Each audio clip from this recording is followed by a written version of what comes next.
Hello everyone and welcome back to the Red Dead Redemption 2 critique. This is a part 2, but you do not have to watch part 1 to follow. Oh crap. Wait. What? Okay, Mr. Howard, Skyrim it is then.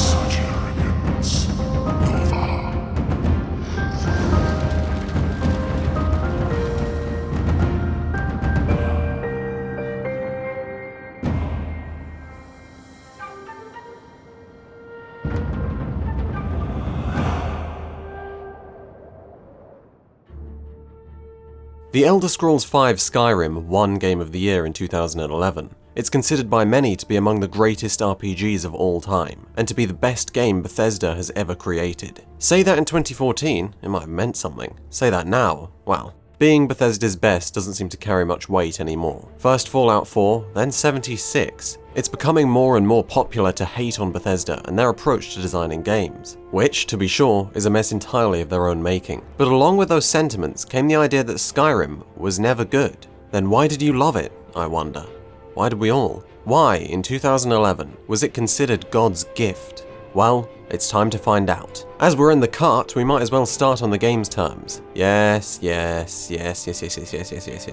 Okay, as you crawl out of the spider-infested cave, slap up Winnie the Pooh and watch Elduin tear through the skies above, you're faced with the world that bore the game's title, Skyrim.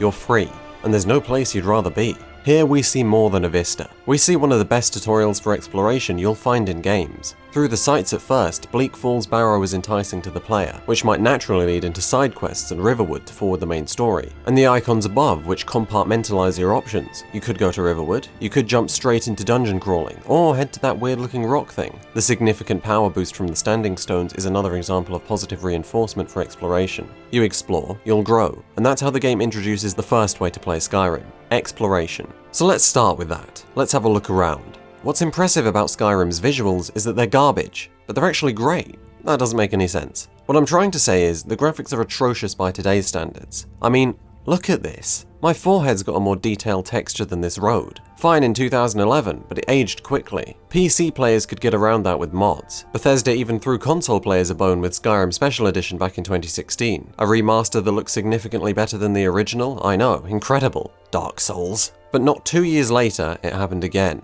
What is Skyrim Special Edition even with mods compared to modern games? Graphically? Mediocre. And yet visually? Fantastic. When you start to climb the mountains and the sky turns pink and the trees glisten green, you think, what have I been missing out on? And then as the clouds come closer, the snows start to fall, it's a blizzard. Leaves crusted with frost, rocks encased, the path obscured. White rays beam down from the tallest mountains, and you realize, Skyrim's 8 years old, but this still immerses me like it came out yesterday. Even Oldrim had these aspects, like Special Edition, more so with mods. Skyrim's overworld has that same quality as Red Dead Redemption 2. Every frame a painting. Every time you pause the game, that still wouldn't look out of place as your desktop wallpaper. Why is this, if the game's graphics are so mediocre? Because of colors and design. It's difficult to summarize, or at least it was until I found an interview with Matt Carafano, Skyrim's art director. He put into words exactly how I felt. The world of Skyrim is what Bethesda's art team understand as epic reality. This means that there are dramatic views wherever you go, the goal being to make you feel amazed at the world you're walking through. Well, they did it. Be it the jagged mountains, the thick white mist they're draped in, the endless caverns, crooks and nooks, ravines, sheer cliffs painted with greens, blues and whites as a cold flow of water slips off the edge. The colours they paint the skies in, pink, yellow, white, blue, and the way the sun pierces the treetops. The monolithic Nordic barrows standing within and without the mountains, cutting the mists. It's very smart then that so many dungeons in Skyrim will take you to the summits of such heights, giving a view that serves as a reward by itself. And it's not just the landscapes. Even looking at the armor, I can't think of any game aside from Dark Souls that brought anything as good as this to the table. Every single set somehow looks amazing. The Daedric armor is still among the most badass things I've ever laid eyes on. In fact, I remember spending hours of my time watching Skyrim armor compilations on YouTube because I was so enchanted with it. How the art team managed to do this when most RPGs are competing for who can be the most generic is beyond me, but they deserve every ounce of recognition for it. In this way, Skyrim is much like Darksiders 2. Despite the low-rung graphical quality, these games will still look good even when the industry has made photorealism standard. On the other end of the spectrum is Jeremy Soul's music. There's a reason it fits so well. Before the sound director was even involved, Todd Howard was on it with Jeremy, discussing the main theme, which would be used as a flavor piece for the rest of the entire game, and since it was so fantastic, the rest of the score. You can hear those drums in many of the sound effects too. Jeremy would compose individual pieces for many of the locations like caves and ruins, and he'd split those pieces into woodwinds, drums, etc., send them over to the sound team who would then very easily edit them into background music. Some of the calmest, most atmospheric music in games as a whole is heard in this game. Soul does earn his labeling as the John Williams of video game music. Much like the music and the sound, almost everything that you see appears to share a palette. White, black, grey, brown, with faint greens, blues and oranges. You'll see that in the UI, the clothes, the buildings, the animals, even the faces themselves. The feeling of Skyrim, then, is conveyed almost constantly. It's a thick, immersive atmosphere that plants you within the world, thereby amplifying the sense of exploration and the narrative elements.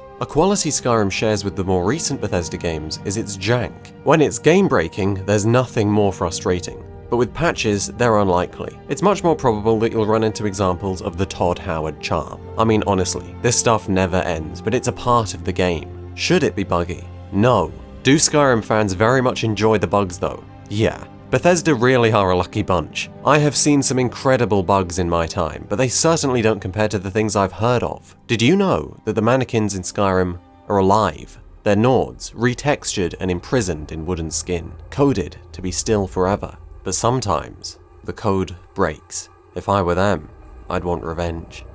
A quality Skyrim has that isn't even remotely shared by the more recent Bethesda games is the sheer amount of care and creativity that went into populating the world. It's hard to find something completely innocent and innocuous. There's always a secret. There's always something interesting to uncover. I entered a crack den once, only to find out it was a front for a vampiric drug operation. What about Ysolda, who's secretly been running a meth business the whole time? Or Rorik's Dead, who are theorized to be entirely populated by Daedra worshippers? A lot to take in, huh? But they have fertile lands despite the tundra. There are no adult women in town despite 2 recent newborns, which means they both died in childbirth. Yet there's a healer in town. So how's that possible? All the residents have an unusual amount of soul gems, you can find books on the Daedra, and you can ask them about some kind of secret to their harvest, which they promptly deny. Bet you're never gonna look at them the same way. When you have such a wealth of interesting locations and you combine that with epic reality, what results is a high density of engaging places to explore and understand. Through that, Skyrim's exploration rarely sees a dull moment. It's permanently engaging, but this presents a problem.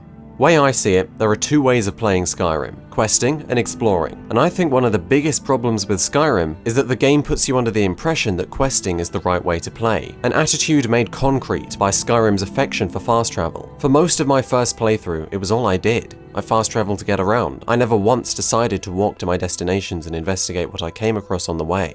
Oh, the things I was missing out on. A dwarven ruin that requires traversal via spinning cogs. Ragnvald, a labyrinthian, not that one, type Nordic ruin that requires you to find 2 skull keys to unlock the boss. Arkwind Point with its simply jaw-dropping sights. From both a gameplay and presentational aspect, you miss out on a stupid amount of content if you stick to the quests. So then, what causes this problem? Well, apart from fast travel, I believe it's multifaceted. On the one hand, players typically want to feel secure that what they're doing isn't a waste of their time, and so of course they'd want to follow the scripted narrative instead of the inconsistency of their own adventure. And on the other hand, quests in Skyrim are essentially just a series of locations. So why explore 15 random dungeons when you could explore 15 related quests to get narrative experiences and multiple powerful quest rewards alongside it? Is questing actually a more effective route to gain power? Not really, but you'll assume it is, partially because you'll assume exploration is inconsistent. It's on Bethesda for not convincing you otherwise. So you're missing out on a lot if you choose to only quest and rarely explore. But either way, you can become addicted to Skyrim's core gameplay loop, with only slow narrative moments or repetition presenting any risk of boring you. Skyrim's gameplay loop is simple. You go to a location, you fight and loot, both of which progress in scale, and by the end, you're done. To me, the only comparable feeling is found in games built around addiction like Destiny. Why is that?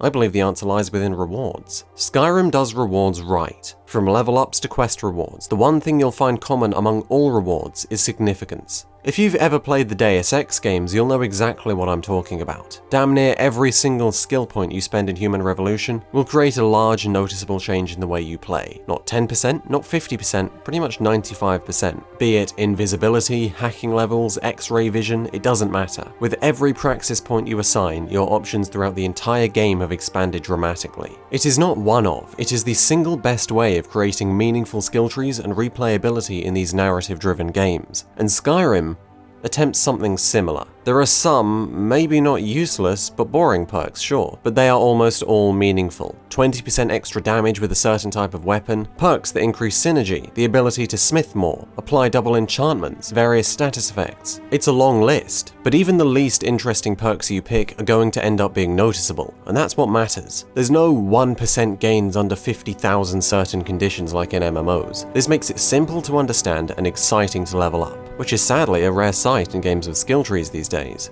Level ups come from any form of play. Now let's link it back to the gameplay loop. Rewards here are compounded over the course of the entire dungeon. In your conventional dungeon, you'll accumulate gold, potions, scrolls, soul gems, ingredients, jewels, arrows, likely a skill book or a word of power, and maybe even a weapon or an armor upgrade. Every single one of those has its uses. They're small rewards compounded into a significant gain by the time you finish. It creates a very special feeling when you're looking at every shelf and searching every body for valuables. A continuous, addicting gain that satisfies the hoarder within you. Of course, there's also something special about having a reward curve to match your physical progression through the dungeon. Small things like gold and arrows at the start, loot gets better as you go deeper, until the boss with his 100 gold, enchanted weapons, word wall, and chest. On the other side of the coin, we have quest rewards. The Ogma Infinium at the end of Discerning the Transmundane, the Black Book rewards in Apocrypha, all the Daedric artifacts like the Razor of Mehrunes Dagon, the Mace of Molag Bal and Dawnbreaker, maybe even a position of power, or a considerable chunk of coin. If we see the boss and the chest as the reward for completing the dungeon, then similarly we can see these quest items as a reward for completing a series of dungeons, which is essentially what most quests are. And in the same way, quest rewards being especially powerful matches their position at the end of a quest, and so upholds a similar reward curve as to what we saw within a dungeon. Through doing practically anything, you're making progress somehow. That's special, and another major reason why you loved Skyrim. Thinking about it, rewards aren't the only interesting quality Skyrim shares with intentionally addictive games, because both Skyrim and many in the mobile genre are astoundingly accessible, even to people who don't play games that much. My lovely girlfriend has over 9,000 hours in Skyrim. 9,000! And what's interesting about that is that this was basically her first AAA game, certainly her first RPG. So how did Skyrim, what would have been considered, accurate or not, a serious RPG back in 2011, enchant her, someone unfamiliar with most of Skyrim's mechanics? You can attribute a lot of it to the game's visuals. Anyone would be starstruck by sights like these. But I think the root of it is Skyrim Simplicity. There's not a single complex attribute to the entire game, and yet it still manages to hold a remarkable amount of depth. Through this nuanced yet streamlined approach, Skyrim can hold the attention of almost anyone, which I would say is the most successful example of a series progressively appealing to wider audiences I've ever seen in games. Look at how cleanly the UI separates categories. Look how distinct those categories are. You don't need to ask what destruction or restoration does, no matter how experienced with games you are. The clue's in the name. Look at how simple the map is, or how you can equip weapons with the two hands, or the quests, or the navigation, or the interactions with NPCs. One of the most interesting ways Skyrim does this can be found in the skill progression. In Skyrim, the more you do a thing, the more powerful you become at doing that thing. Just like in real life. You don't need outside knowledge to pick that up. The parallels to our own day-to-day lives are right there. And again, through that, anyone, no matter how experienced, can easily choose a playstyle in these very distinct, simple categories and have a satisfactory power progression with it. Couldn't be simpler. But it could be better. There are disadvantages too. As you play, the walls keeping you locked into the playstyle you picked grow stronger. You can't just go from archery to two-handed 100 hours in. You'd be completely cream-crackered, and so you have to keep using bows if you want to continue playing well. Swapping would take hours upon hours of farming experience with the new weapon type, on top of blowing your entire bank on skill vendors, who give you levels for gold. You could just smith and enchant something absolutely insane, negating the need for experience, but you're still making a sacrifice, and you'd need to have farmed your ass off for smithing and enchanting to be good enough. If you feel the need to farm just to use a different weapon after 100 hours of gameplay, especially given the quality of Skyrim's combat, there's something wrong. Sure, a mage shouldn't be able to use a sword competently, but a two-hander not being able to switch to a sword 100 hours in? Come on. Skyrim is not an MMORPG, but this does encourage multiple playthroughs at least, just not for the best of reasons. Because of craving variation in combat, not because you're so unbelievably excited to see how combat plays with a different kind of weapon. The truth is, Skyrim's combat is pathetic. To illustrate every reason why Skyrim is and was so adored, I've got to talk about a weakness. Combat fits the bill perfectly, and it's probably what frustrates me the most. The state of it isn't really a surprise. I mean, hell, the only game I've ever played with good first-person magic/sword fighting was Dishonored, and that game was literally scared of its own brilliant combat system. So Skyrim's not got much to go on. I think there's a reason why so many people I know gravitate towards Stealth Archer. Skyrim's detection mechanics, while maybe nonsensical at higher levels, are somewhat deep. There's speed, armor weight, lighting, line of sight, whether or not your weapon's drawn, and enchantments. Most dungeons are designed well enough to let you sneak past everything apart from maybe the boss. Add a dagger into the equation and you've got a fairly satisfying game of cutthroat assassinations. Add a bow? Well, now you're up to something a lot more interesting. Archery in Skyrim is probably my favorite archery system in games. Not that there's much competition. The bows are badass, the kill cams are endlessly satisfying, the arrow actually burrows deep within their targets, which looks amazing, and the ragdoll when you take someone out is incredible. It looks like they've been hit with a shotgun. Throw in the depth by nature of projectile aiming, that being travel time and gravity, and you've got yourself a nice skill ceiling, which allows for a good degree of mastery. My only real issue with archery is how long it takes to ready an arrow, even with the light bows or Zephyr, and the fact that the arrow somehow defies the laws of physics by gravitating upwards before it gravitates downwards. Making short-range headshots requires you to aim well below the head, and headshots don't even deal more damage. What? Why the game shipped with that, I am confused. Still, the overall package is solid. Fair stealth mechanics and satisfying archery. There's a hell of a lot of fun to be had. Every other form of combat in Skyrim, those being melee and magic, don't come close. In the case of melee, you can master backing away at the right time in the enemy's attack animation to ensure you never get hit. You can also learn how best to time heavy attacks and shield bashes for the most useful staggers. That is it. Because the AI will almost never back up, attempting to employ these techniques requires you to be heading backwards at all times, especially when you're taking on a group, because you're also going to want to try and disperse them. This hyper-defensive style of play can get extremely lethargic. And on the more basic enemies, you can shrug off a few hits as long as you've got maybe a few perks and restoration and a ring. The vast majority of melee players just rush, which boils down to spamming attacks on completely unreactive enemies, and maybe blocking once or twice. The most satisfying melee can really get is the kill animations. Even if there was more than positioning and timing staggers to give it some depth, like parries with the shield bash you already have, swinging a sword feels like you're cutting paper with a butter knife. Certainly compared to the vast majority of other games with sword fighting, melee fights are animated like we're playing an MMO. I mean, look at brawls. Right hook, right hook, right hook, right hook, right hook, right hook, right hook.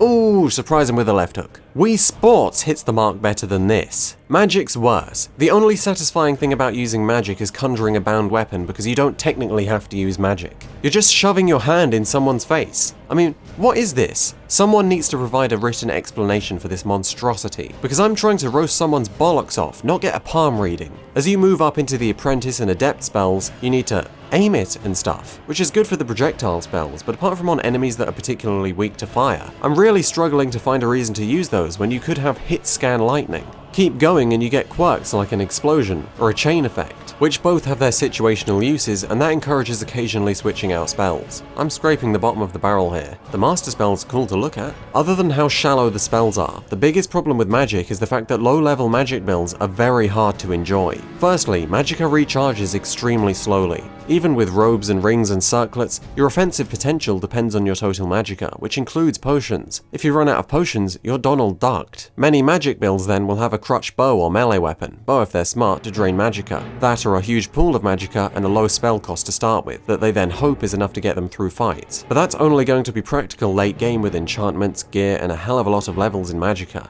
Magic can get so hopeless that when you inevitably run out of magicka, you pretty much can't win because you've got the pain tolerance of a football player and maybe a sword that might as well be a stick for all it'll do. In a way, Skyrim being a stat-based RPG makes its lack of depth a good thing. Because everything is so basic, it doesn't really matter how good you are with the actual combat mechanics. You ain't beating a dragon with a wooden sword, unless you exploit it to absolute hell. As such, you can't ever get so good on the higher difficulties that using all the combat performance affecting systems like the level ups, perks, armor and weapon weapon upgrades, enchanting, smithing, potions, scrolls and such would be completely unnecessary. You're going to be interacting with them, beginner or advanced. Whereas in a more deep game, you might get so good that you'd forego leveling up or upgrading. Is this an excuse for the state of Skyrim's combat? No. Despite the depth of the real-time engagements, depth is technically gained from all those combat performance affecting systems, and you can make decisions to create a successful outcome. As it is with so many RPGs, those decisions are hidden behind menus, so are largely uninteresting. That doesn't make for particularly satisfying gameplay. But given Skyrim's place as an otherwise highly immersive, visually appealing video game, you'd think they'd put more effort into making the combat at least look fun, feel good. It feels like I'm smacking toy soldiers together. If they don't want to increase the depth, then at least give us an illusion.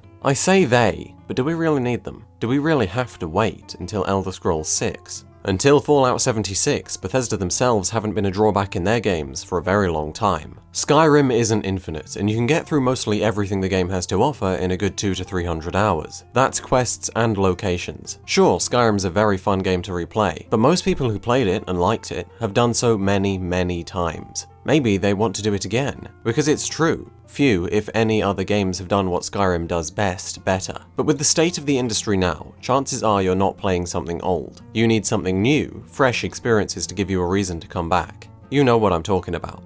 Mods. A feature we all know and understand, the ability to simply download player-created content and experience it in Bethesda's game. PC players have had this option for years, but with Special Edition, console players can too, right from the main menu. What's so especially magical about this is that the biggest bar between the player and mods is now removed. Being bothered. You'd be shocked at how many people would mod, but don't, because downloading player-created content is either too scary or too bothersome. Now you just boot up Skyrim, and right from the main menu you can search up a new quest to download. New armor, new gameplay mechanics. Let me show you. Armor and weapons we already know and understand, but it's incredible how just a simple alteration in the power of certain spells or a retexture can make the game so much more entertaining. Thomas the Tank Engine Dragons? Count me in. Replacing Fusro Dar with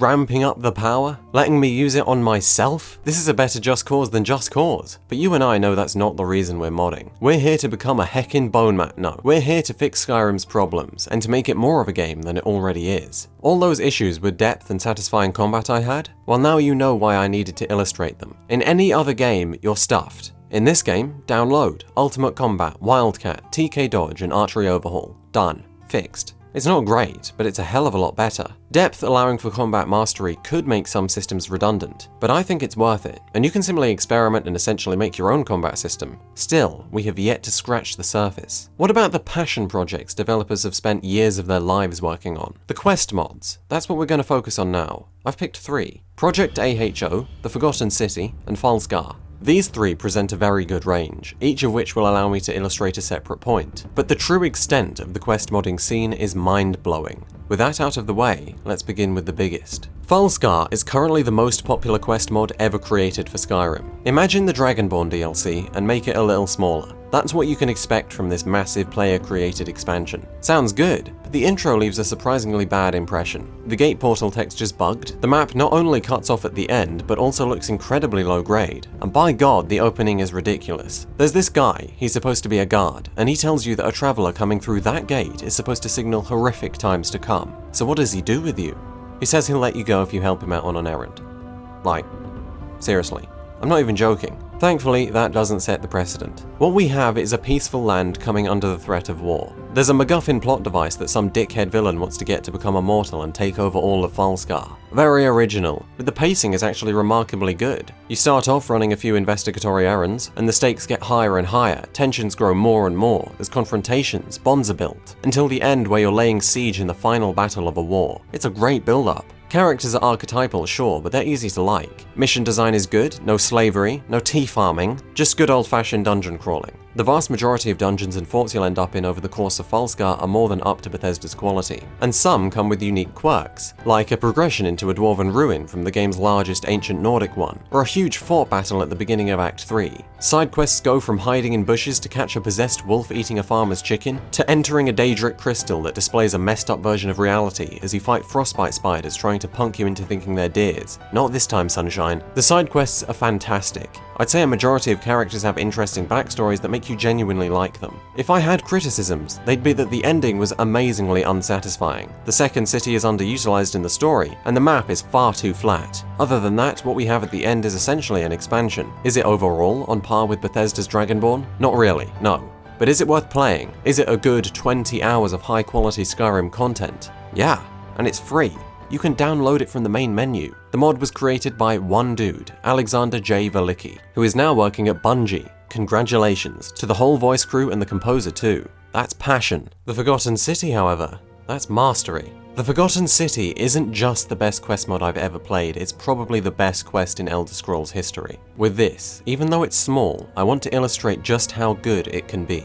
A pair of Imperials were investigating a dwarven ruin hidden behind a waterfall. The woman sent the Dragonborn a letter, begging us for help. Her partner went down some kind of hole, and he hasn't been seen in days. So we head down, and the Forgotten City is what greets us. An Imperial man, in his dying words, tells us to never answer the call of the house on the lake. As we explore, you can't shake the feeling that something's watching you. Why are there all these burnt bodies? What's with the Centurions? You don't have much choice but to press the big red button and head into that lake house, where you read a note and step through a portal. Out you emerge into the Forgotten City, lit up, alive and thriving. You went back in time, and now you have a chance to stop whatever catastrophe struck this city before it even happened. I won't spoil how, but information you'll inevitably gather is that there is a law in place. A law of the land itself, not of the people. If anyone should steal from or attempt to harm another, the Centurions will awaken and the citizens will be exterminated until someone else discovers the Forgotten City and inhabits it themselves. The thing is, every time the dwarves' law is triggered, and you're counted in that law, so let's be honest, it's gonna happen, the same person will run down to that lighthouse, write that note, and open that portal. Meaning time isn't altered, and you can simply step through the portal to reset the day. It's Edge of Tomorrow, basically. Finding out who triggered the dwarves' law to create the future you saw is almost entirely done through investigative work, exploration, and incredible use of the time travel mechanic. You'd be amazed if I gave the details, but out of principle I won't. The characters in the Forgotten City are all well voice acted and have interesting backstories, but what's important is that discovering the backstories and coming up with creative solutions based on them is a key mechanic. Interacting with NPCs has never been this deep or engaging in a Bethesda game before. Add that onto a fantastic dungeon, incredible secrets to uncover, most of which I've only been told about. Jesus, even the books are amazing. In the abandoned palace, you find the corpse of the only man who has ever breached the gates, and a few feet in front of him, a journal. I can hear my dark beauties coming for me, clamoring on the final locked gate, determined that I join them on the other side. It is time that I join them. Narabus the Great. P.S. Look behind you.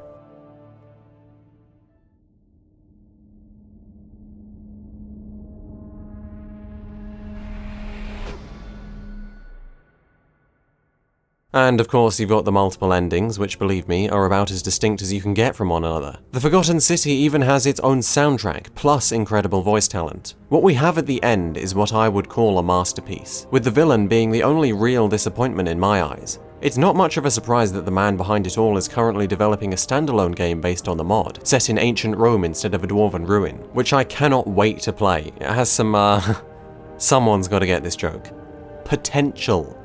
Exclamation mark. Along with the Writers Guild Award and my recommendation, I hope you see the potential for modding now. You can download the best Skyrim can be. You can. But does that mean you will? Let's turn our sights to the final mod we're covering today, Project AHO. Project AHO is a good example of what can go right and wrong with a non-professional group of developers. Cedrith Cagran is an underground city, much like Blackreach, into which you have been, unlawfully thrust, shall we say. It is genuinely stunning. The amount of work that went into crafting this city I truly cannot imagine. The mud crabs, the mushrooms, the houses, even the NPCs. It's easily up to Bethesda's standard. The rest of this mod makes Bethesda look like they're drawing with crayons. Cedrith Cagran sits on top an ancient Dwemer research facility called AHO, intended to observe hyperspace essentially, which I think is a very, very effective combination of sci-fi with the fantasy setting. And as the mod goes on, you will see some things. Oh yes. I mean, even the farm looks jaw-dropping. And it's just a farm. What we have here is the best this engine can achieve in its current technical state, and it was achieved by players. That's impressive. Sadly, I don't have anything else to praise about AHO. Act 1 is so boring, it blows my mind. You are robbed from your current playthrough and forced to literally be some Muppet slave for hours on end. Believe me, the location is rich, but in the context, it's mind-numbing. Collect a staff, collect some acid, collect some tea ingredients. Tea ingredients! You are a slave, picking tea ingredients, getting shouted at by this absolute tosspot. You get his blasted tea, you give it to him, he spits it out, and he tells you to do it again. Is this what? Am I being tortured? It's like, it's sadistic. Is this a social experiment or something? The first time you get to do something remotely interesting, going into a dungeon, you still have to follow your slave master. And when the chains are off, you can't go 3 feet without running into a trap.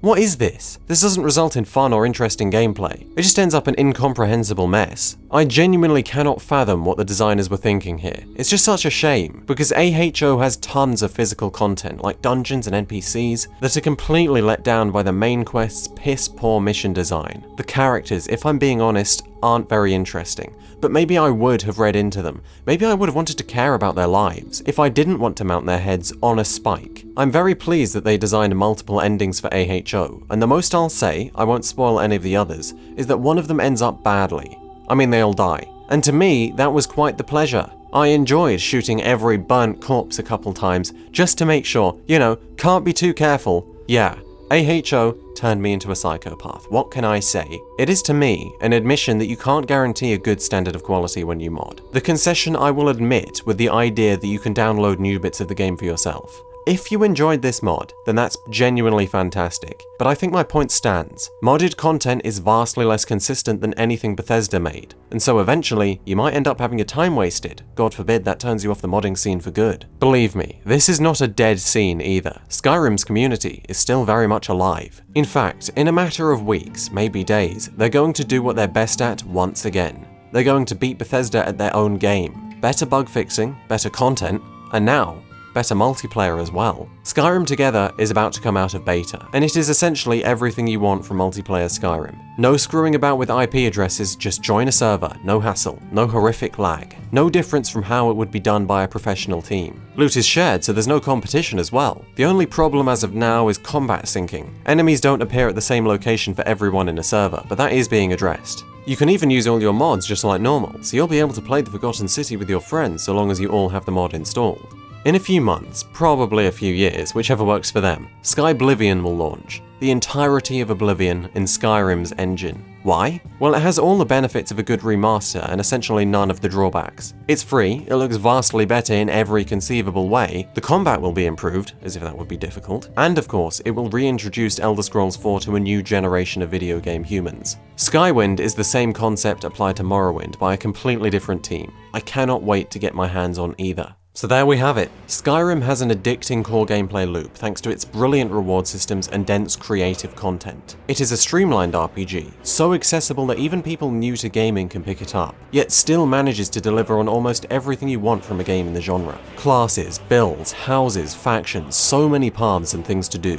Its world is striking from the moment you step out of the cave, and rich enough to immerse and intrigue you for hundreds of hours. And when it's done intriguing you, you can just download more. Download the best it can be. Bethesda know how to make games. Todd Howard is no devil, he's a madman. And in light of this conclusion, it makes Fallout's trajectory ever the more confusing. They made Skyrim with 90 people in a few years' time. Their efficiency is something to marvel at. So what happened? Seriously, what's gone on? Is it ZeniMax rushing them? How did they forget their own successful formula? Bethesda deserve all the crap being flung at them right now. They deserve to be laughed at. But there was a reason Skyrim was laden with 10 out of 10s in 2011. There's more reasons now, and there's more on the horizon. Thank you all for watching. I keep saying that this is a new style of video at the end of every video now, so let's just assume that it's all new. I very much hope you enjoyed it. There's a hell of a lot more to come, and for anyone new, there's just as much to go back and check out. I'm considering taking a step into voice work, voiceover and acting for various projects. I should probably smooth things over before making any big announcement, but if you're looking for a voice like mine to hire, then shoot me a DM over Discord, name's in the description. The feedback recently has been mind-blowing. Views not so much, but I'll take what I can get. And I thank you all for that. For 40,000 subscribers too. If you'd like to help keep the channel afloat, Patreon donations are hugely appreciated. I am very close to my first goal, and if you're interested in videos much like this one, I would recommend either my latest Red Dead critique, or my prize achievement, the Darksiders 2 video, which I will stop mentioning when I'm dead. I hope it lives up to it. Okay, jokes aside, I'll be back again next time with something people have wanted for a very long time. See you then. I would usually have some nice music in the background as the credits roll, but I need to take this time for something else. Something about this game that has almost driven me mad. In the Dawnguard DLC, you will eventually travel into the Soul Cairn, a plane of oblivion run by the Ideal Masters. This is a very cool location of a DLC that admittedly I underestimated. What's incredibly interesting about the Soul Cairn is its inhabitants, the most common of which is bone men. Bone men. Bone men. Bone man. Bone men. Bone man. Bone men. What? What I think has happened here is drugs, skooma, moon sugar. There's some kind of acid. What's caused this? You might not understand where I'm coming from yet, but just bear with me. Imagine you're working at Bethesda, maybe not when Dawnguard was being developed, maybe before, because technically Bone Men were in Battlespire too. And what you need is a creative name for a skeleton, so you look at it and you think, well, it's a man, and it's made out of bone, so Bone Man. Bone Man. This is like when zombie movies do everything they can to make their zombies not zombies by calling them something like Zeds or Zs or infected. Imagine calling a person a flesh man. It's less the word bone man, more the mental state someone would need to be in to settle on bone man as an acceptable name for a skeleton. It sounds like the joke suggestion that the funny guy around the table would suggest. Heckin' bone man.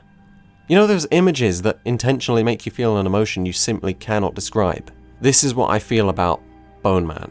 I am absolutely stunned, and I don't know whether to be proud, appalled, or to seek rehabilitation.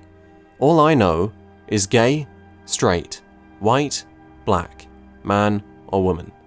We're all bone men on the inside.